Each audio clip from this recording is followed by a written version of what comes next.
So in the span of about, I want to say 10 months, I've lost about 160 pounds. No surgery, no tricks, no gimmicks, no starving myself. And I want to talk a little bit about what that was like. Obesity is a real struggle, man. When I started my journey out back in September of last year, I weighed at least 380 pounds. I'll get into a little bit of the background of this. In 2016, I went in for a doctor's physical and they weighed me. And I clocked in at about 360 pounds. Now, this came as a real shock to the physician there, and she actually went through all the trouble of pulling it up on her computer, a BMI chart, and she showed me where a normal healthy BMI was, someone my height, which I'm about 6 feet tall, and she said I should weigh about 180 pounds. Now, listening to that after I just weighed in at 360, I was like, well, this is a little bit of a problem, right? She showed me a chart and she showed that my BMI was way, way, way off of where any normal, height or health should be. And I remember looking at that chart and looking at where my point was, my 360-pound self was on that chart, it being way off. And it got to a point where I looked at this data and I looked at all the facts being presented to me, and I just didn't. It didn't hit me as hard as it should have. I I saw that. I said, "Damn, I'm fat as fuck." Like, damn. And I went out of the physician's office. I remember, and I went to Taco Bell, and I forget what I ate that day, but yeah, evidently I didn't give a fuck, right? So that was the last time I had ever recorded my weight until I started making some conceited efforts to change my eating habits. So that's the only starting weight that I have to go off of. Is in 2016, I weighed 365 pounds, I remember. And it wasn't until 2018 that I decided to start and try making a change. So by that time, actually, I have a picture I'll put up on the screen right now. This was me, 2018, a little bit before summer. I remember. I don't know if evidently my face would tell you that I've lost a bit of weight here. I'll stand up and even show you a little side by side. Oh.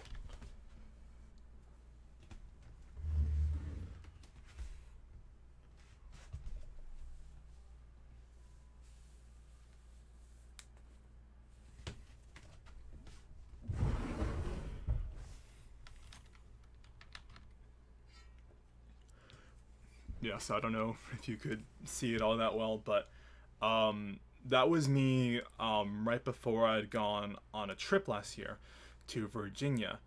And, it was on that trip that I'd made a couple of very, very harsh realizations. Because when you're fat and really, really obese, you tend not to go out that much. And I mean, I don't claim to know anyone else's life, but I know that when I was upwards of around 360 pounds, I must have been at least 380 there. Potentially. I don't think I was 400 pounds, but maybe. I didn't go out that much. And when I did, it was to go eat. And when you go eat, when you go out, you don't really, you don't walk all that much. And so you don't get to make the realizations that at a certain point you tend to get really winded. You tend to not be able to walk as much, and when you do walk that much, your thighs start to rub up against each other because there's just so much fat down there that they scrape and it hurts, and it's just, you don't do it that often to the point where it should hit you that you're in a bad spot health wise. Here, I'm gonna take the image out now. And so it really compounds on itself, the problem of obesity, because if you don't go out to realize how much of a problem that you have, it only continues to get worse and worse. It just astounds me. Knowing what I know now about how I was eating, how bad I was getting, and how badly I was going to let myself start getting, until I decided to finally make a change. And that'll I'm leading up into that. But first, I want to talk a little bit about my eating habits before. Um, for as long as I could remember, I was always a kid who would snack, and whenever there was something that was there, I would grab it, eat it, no second thought, really. If it tasted good, I was there. I was eating it. Going out with friends, if there were any leftovers, and there were plenty of leftovers. I don't really have that many overweight friends. I'd eat them. I hate seeing food to go to waste, man. Like, if you see a bunch of food there and you know that it's going to the garbage, that's another thing too. I work in food service, so I know that when it all goes to waste. It's all thrown away, and I was never raised to be a wasteful type, so I'd eat it all. And same thing with my family at home and everything. No scrap of food went uneaten. And it's you think it's a very noble thing of you to do. It really isn't, though, because you're doing more harm to yourself than you're doing good for anything else. That's beside the point, though. A normal day, when I was at my heaviest, looked like I get up in the morning, I stay in bed until 12, until I finally muster the energy to get up. And it was hard to get up. I had to roll on my side to avoid, sitting straight up so my belly wouldn't like clash against my thighs, and then I'd be stuck in this really awkward like V pose. And of course I got a little bit of core strength, but not that much, so I'd have to roll over on my side, get up out of bed, drag my fat ass off, pick up my phone and glasses or whatever, and it was straight onto that Uber Eats app, and it was anything from like Charlie's Subways or Panda Express. And I love fast Chinese food, man. That's my guilty fucking pleasure. It's just so good and so easy. Anything convenient, really. If I ever walked to go outside, it was because I lived down the street from McDonald's, and they were also building a Jack in the Box, and so once that was built, I was hitting up both those places at once. That was what my breakfast was looking like. And then I actually work at a Walmart, and I sort of work in like the dairy section, so it was always cold, but I would never go in with like a jacket or anything because I was so big. I just walk in with a t-shirt and jeans. I was fine. 30-degree cooler, nothing to me. My body was just enough of what I needed to stay warm. So I'd work, and then we actually had a Burger King right in the Walmart. So what I would do is I would go hit up Burger King. I remember my order was always the same.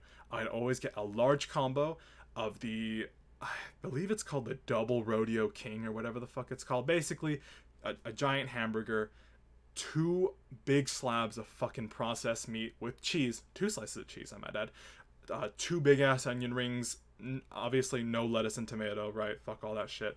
And then I get a big ass soda, usually a Coke, but sometimes I'd like Dr. Pepper too. And then a big old order of fries.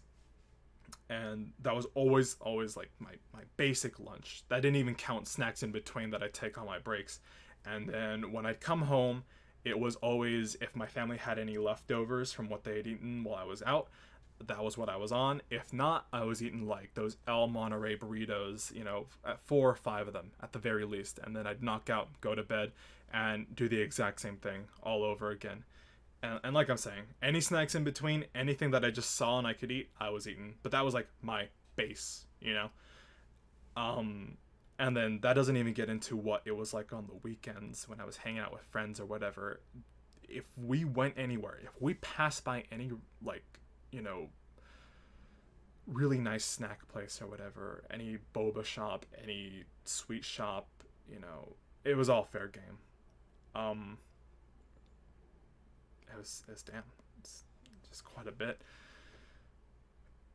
It eventually got to the point, though, where my physical capabilities were starting to diminish a little bit. I should mention that I'm a pretty young dude. I was 20 at the time. I'm 21 now. But just something as simple as tying your shoe. What you first got to do as a very obese person trying to tie your shoe, if you can even bend down to do it, right? Is you got to adjust your shorts or your pants or whatever to make sure that when you bend down and when you get up, they don't accidentally ride down or ride up, because when you're a big dude, jeans don't fit and pants don't fit as well as you'd like them to. You just got too much fat in the back or whatever. And so they kind of awkwardly ride up, exposing too much crack, or you got to hoist them all the way up. The worst, I think, is when you got to wear them over your belly, and then it just doesn't look aesthetically pleasing at all. And what you'd have to do is, you tie your shoes. You gotta like make sure that your fucking man boobs don't sag past your knees, so they're not that evident. And then once you're tying your shoes, once you're all done with that, you like use both your hands to hoist yourself up, and then you're good to go. That whole ordeal takes a fucking whole ass minute, right? And where was I going with this? Oh yeah, my physical capabilities. My heart started hurting. It started beating irregularly, very fast. I should mention that I was a huge soda addict. I'd never actually go and buy like a 2 liter or like a pack of Coke or anything like that. Because I was in denial of my addiction. I think if I had actually went and bought like a 2 liter or like a pack of Coke every day, I'd have to acknowledge that I had an addiction, right? No, but it was always like whenever I go out to eat, I'd grab a Coke. Whenever, it was just there in the mini fridges up near the registers, I'd grab one. In the back break room, just grab a Coke. It's fine. Just a little one here and there, right? But here and there was every couple hours, right? It got to the point too where my energy was just like super, super low. And it was demoralizing, to say the least. I think the most demoralizing thing, though, and this gets a little bit more into my motivation, was aesthetics. When you're a bigger dude, nothing really fits. No clothes really fit you. If there are really nice clothings that you see in the stores or whatever, it's kind of no, you just can't. You can't. And this too. Going shopping with friends into a mall was probably one of the more demoralizing things I'd ever have to do, because one of two things. You'd either have to go inside and look at all the nice clothes that you couldn't wear, or you'd stay out, because the way that the shop was arranged, your fat ass can't fit through the aisles, so you just kind of sit back and just watch as your friends try on a bunch of clothes that you can't. And then there's the whole just being fat in general is not aesthetically pleasing. People don't like seeing you, and that that's the feeling that you get too as an obese person, is that you're not worthy of having the title, like, of looking good. It's just not on there for you, at least in my headspace. I'm speaking only to my experience here, by the way. When I was obese, looking good was something that just wasn't there for me. I could try my best to not look like a fucking totally unkempt piece of neckbeard trash, but that was as good as I was gonna get, right? And that was the most psychologically damaging thing for me, at least. Call it shallow, call it whatever you want, but that was what it was like. And eventually, it got to the point after my trip to Virginia. I don't know if I brought that up. I started looking at pictures of myself, because I'd never, when you're obese, you also don't really like to take pictures all that much, unless you do. Like I said, I'm only speaking to my own experience, but you never really want to look at yourself. Every morning when I got up to brush my teeth or take a shower, you kind of avoid looking at yourself in the mirror. And there's a lot of other little points of denial that if I could get deeper into it, I could probably point out a lot more. But when you're that obese and that it's unhealthy, you have to make a lot of concessions in your daily life, in terms of should I be like this? The answer is always no, but you have to, at little tiny points in the everyday, make it a point to keep up the denial. I don't know if that makes any sense. Maybe I'm just rambling, but the instances where you're like looking in the mirror, you kind of look away a little bit because you don't want to look, if that makes sense. Because you don't want to acknowledge that you are obese, right? And it is, like I said, extremely demoralizing. Very, very, very saddening. It got to the point where I was looking at these vacation photos of me in there and just my big old self, and I said, wow, I'm huge, right? And so, but before that, I had started, or at least I had got into my head like, hey, man, I need to lose weight. Tomorrow, I'm gonna eat well. I'm not gonna hit up Burger King. I'm gonna try to incorporate vegetables into my diet, and I'm gonna lose this damn weight, right? And that would work sometimes. And I'd go a day or two even, and I would follow, whatever diet I'd seen online or whatever sort of recommended foods to eat, and I'd follow that for about a day or two, and then on the third day, I would find myself at Burger King again, and then I'd be eating that sweet, delicious Rodeo King, and then I'd remember, wait, fuck, I had made a commitment to myself. What the fuck happened? All of a sudden, I'm just here, you know? And those were also some of the most depressing and demoralizing parts, is like feeling that you had no control over anything. It sucks. And that is what I think, I'll get a little bit more into it. That is what I think is the biggest hurdle for me, is, getting over your mistakes, right? So, one of the main motivations here, I have a word map for me to follow. One of the main motivations for me was, I would say it was a pretty good split between health and aesthetics, because I did care about my health, but another thing was I was very, very depressed while I was obese, and some part of my mind did feel like I was probably gonna die from my obesity. When you're that heavy and you know that it's weighing down on your body, if you're aware, you kind of get the feeling of that. And I'm not gonna get too much into it, but definitely it was a big problem.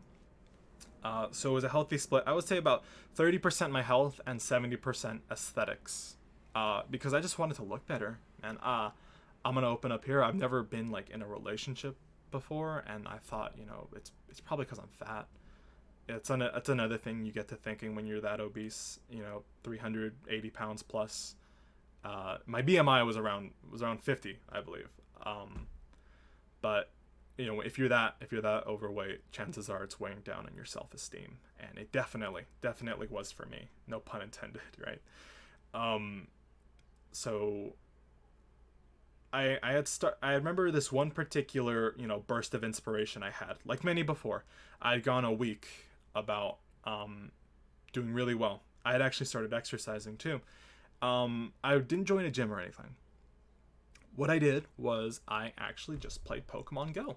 And Pokemon Go is really, really nice form of exercise because, it rewards you for getting out. I'm a huge Pokemon fan. I love video games and stuff. And, Pokemon Go is one of those things that had its craze back in 2016, but I decided just to pick it up again because they added new Pokemon. So I was, all up into that. And it was really nice for a time. And so I spent, I was fucking poop socking that shit. And I got in like 10 kilometers a day or something, and pretty consistently my first week. And I remember at the end of this first week, it was, I want to say September 29th. I don't remember the exact day, but if I pull up old messages, I could probably find where it was. But September 29th. So I started September 22nd. And the 29th, I remember, something came over me. And I don't know what it was. I felt this uncontrollable, gluttonous urge to binge out on a Hawaiian grill. I got a burger combo with fries alongside 2 orders of Spam musubi. I also got a chicken katsu plate with rice and an extra helping of the macaroni salad. And all the while, it just wasn't thinking. It just never dawned on me that, hey, I committed this whole week to being good about exercise and diet. And, why am I doing this? It never dawned on me until after I saw those empty boxes there and my fork, and I just felt terrible. Aside from like the physical pain that it is to binge on a lot of food. And that might not sound like a lot of food to other people, but, definitely for me it was.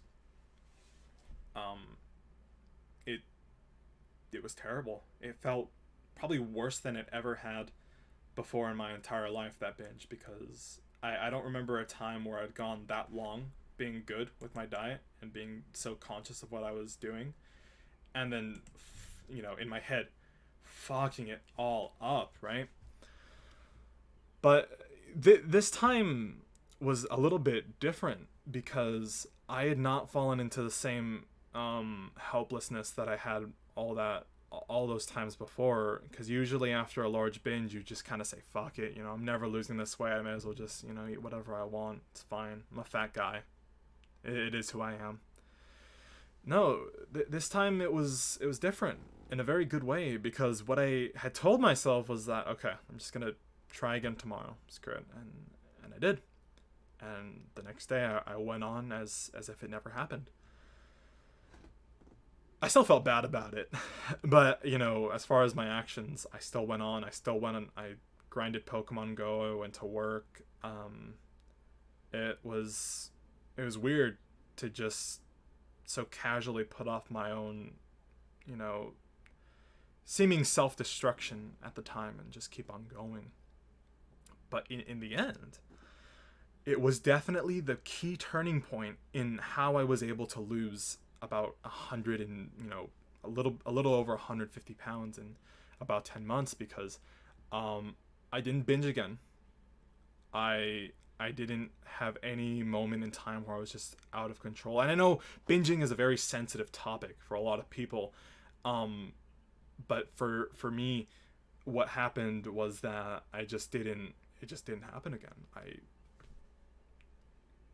I don't know. My theory is maybe just because I didn't worry about it so much, and I didn't make it seem all that bad, and so I just kept on going as if nothing ever happened past that first time. Of course, there were times afterwards where I ate a lot on special occasions, but I never lost control and started binging.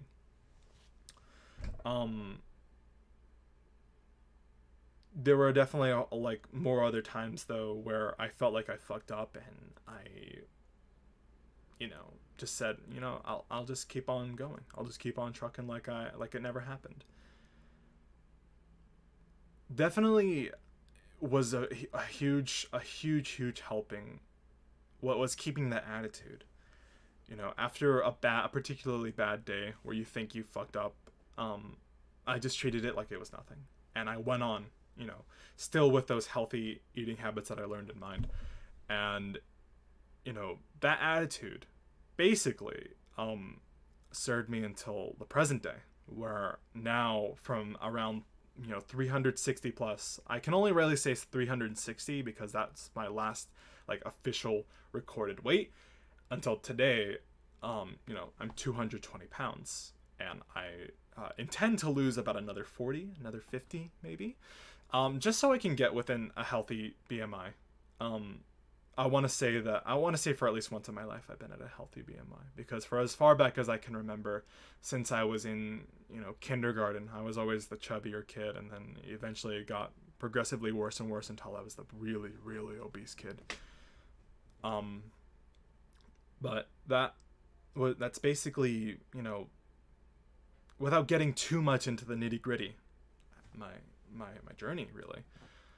Some of the biggest inspirations, and I really, if any of these YouTubers watch this, I want to thank you. Thank you so much. The biggest one was definitely Obese to Beast, and if you guys don't know him, I totally recommend you check him out. But you probably already know him. If you're watching this video, you probably have watched a lot of these people. But if you haven't, hearing his videos and his story, he was a guy in a similar situation, 20 years old, really big for the majority of his life, and he decided one day that he was gonna make a change, and he did gradually. Definitely watching his videos helped me out a lot. He gives out so much advice, and the great thing about him is that he's so accessible to just just any regular person, because I'm not a smart guy, and Obese to Beast just makes it very simple and easy to comprehend what losing weight looks like. You know, the common sense diet where if you know something's bad, probably don't eat it. You know, I followed that, and just, you know, his general philosophies on things. It was so inspiring just to hear him, and it made me feel like, you know, if he could do it, I could do it. And it's very refreshing to see him at the time too, because, you know, sometimes when you look up how to lose weight on the internet, you find a lot of sites just trying to sell you shit, not really trying to, you know, guide you in any direction. And I mean, the majority of people know that there's no magic pill to weight loss, but, you know, some people don't know. Some people think it is as easy as just, you know, a pill, which, you know, it's rough navigating the internet in an age where everything can be written to seem true. But, you know, Obese to Beast was definitely someone who, you know, came across as a genuine person sharing a genuine experience, and not only that, but super inspirational. So thank you so much, Obese to Beast, if you ever see this. Some other notable YouTubers were Jordan Shrinks. She is pretty funny to watch. Also pretty enlightening too, because she gives like a female side of things, and, you know, it's always interesting to see what it's like for, you know, a female to lose a lot of weight. I don't regularly use female as it's not part of my vocabulary, but, you know, just the girl experience, right? And then you know, another one was Zach Attacks Fat. He's also really nice to see. A lot of other notable YouTubers out there, but definitely those three were like the biggest ones. Definitely, if I ever make any more videos, I'll try and shout more people out, because it wasn't just them, but you know, they helped me out so much, you know, just listening to them.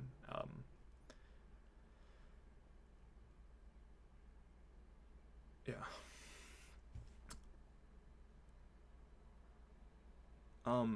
I think though, one of the biggest things, one of the biggest pieces of advice that I can offer, that maybe that I haven't really seen all that much for people trying to lose weight, you know, as someone who's lost around 150-ish pounds in the span of around 10 months, I feel like I do have a little bit to offer to the, you know, weight loss community, and I want to give back, because it kind of feels like I've been here consuming all these things and all these experiences, and, you know, my life has had a net positive. You know, I've gained the benefits of the people sharing their experiences with me, and I want to give back to, you know, if I can relate to a person watching, you know, a little bit more than, say, anyone else, and if I help them because I can relate a little bit more, you know, that would mean the world to me, because I remember, you know, there's I feel like there should be more resources. You know, obesity is such a big problem in America that it surprises me that there aren't more resources for people, you know, real, genuine, helpful resources for people trying to lose weight. That's why I can never really, you know, when I see someone who is really obese like I was, or even more obese, I can never really blame them. It's so easy to get fat, you know, in this day and age. But the biggest piece of advice I can offer to counter that is education.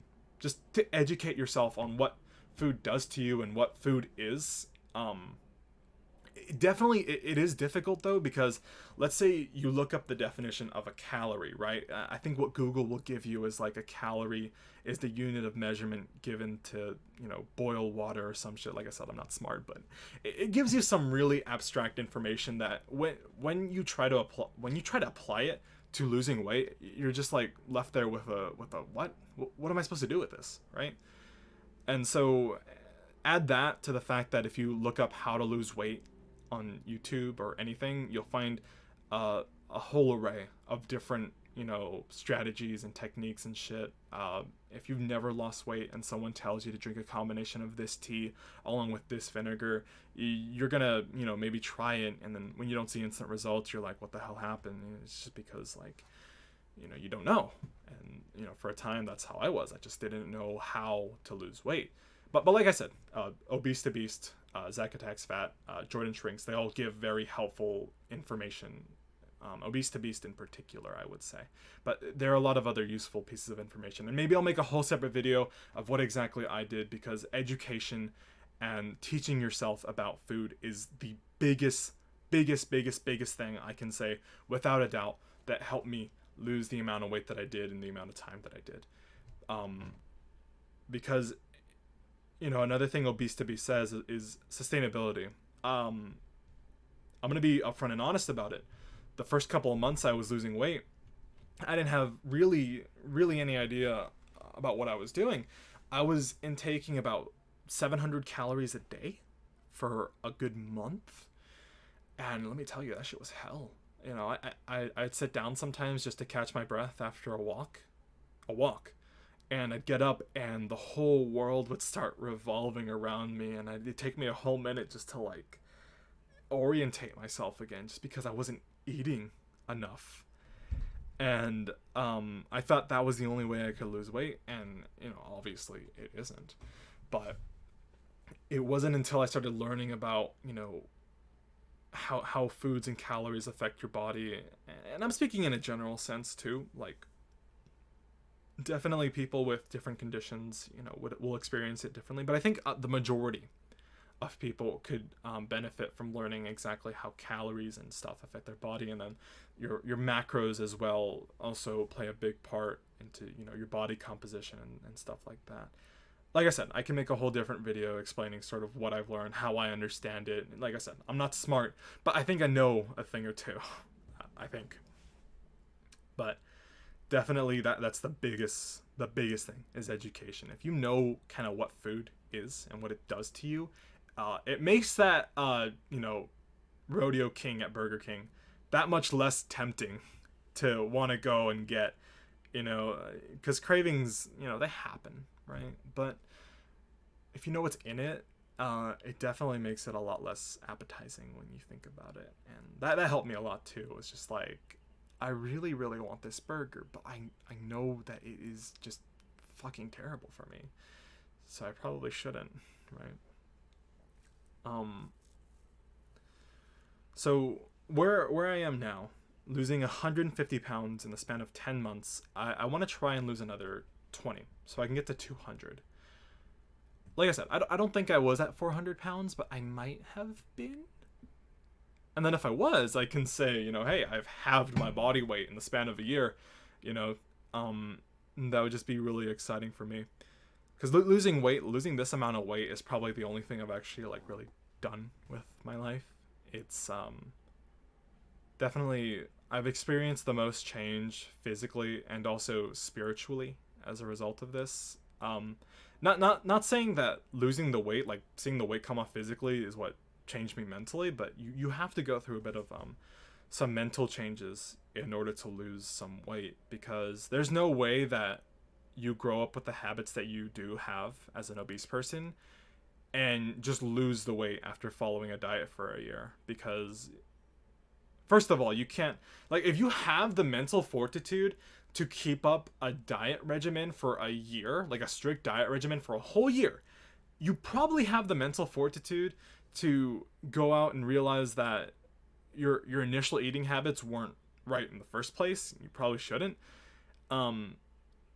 That's another thing too. I didn't follow any set diet or anything. I was eating pretty low carbs, but you couldn't really call what I was doing low carb because I was eating a lot of carbs.